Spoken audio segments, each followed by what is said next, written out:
You see her in the quiet corridors of the hospital every night, calm, composed, and always moving. But what if the one who saves others is silently fading herself? Every night at 7 p.m. sharp, Nurse Zoya Khan tied her hair into a bun, fastened her name tag, and walked through the doors of Ward 7 at City General Hospital. It was like clockwork. She was the heartbeat of the night shift. Patients felt safer just seeing her face. She had that rare kind of presence that calmed crying children, soothed the elderly, and reassured even the most panicked family members. Zoya wasn't just a nurse. She was hope. She had an almost sacred commitment to her job. She'd spent 10 years on the night shift in critical care, barely missing a day. She wasn't married, didn't have kids, and her friends often wondered why she poured everything into a job that seemed to take so much from her. But Zoya had her reasons. 10 years ago, her younger brother Ali had died from a rare complication during a routine surgery, one that could have been prevented if the night nurse had been paying closer attention. That night had shaped Zoya's entire life. She had vowed never to let another family suffer like hers did. So she gave everything, until her own body began to give out.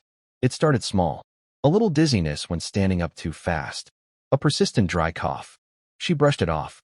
The ER had been understaffed for weeks. Her patients needed her.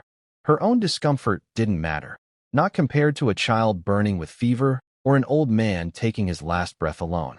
Then came the night she collapsed while changing in 4. It was young Dr. Rayhan who found her. He'd always admired her, the way she moved with purpose, her soft smile even during the chaos of emergencies. He was new, and she had been like a mentor. But seeing her crumpled on the floor, pale and breathless, shook him in a way he didn't expect. They ran tests. The results stunned everyone. Zoya had been living with advanced stage lymphoma, undiagnosed, untreated. Her body had been sending signals for months, maybe years, but she had ignored everyone. Not out of ignorance, but out of dedication. She'd saved others at the cost of herself. The hospital staff was devastated. Flowers piled outside the ICU where she now lay. This time as a patient, not a caregiver. Nurses cried between shifts. Doctors whispered in corners, blaming themselves for not noticing. Her patients, those who were well enough, came with handmade cards and prayers. Zoya, ever stoic, smiled through her pain. "I'm not afraid," she whispered to Rayhan one night, her voice barely above a breath. "I just regret not letting myself live, even a little." Rayhan stayed by her side every night. He read her the cards her patients sent.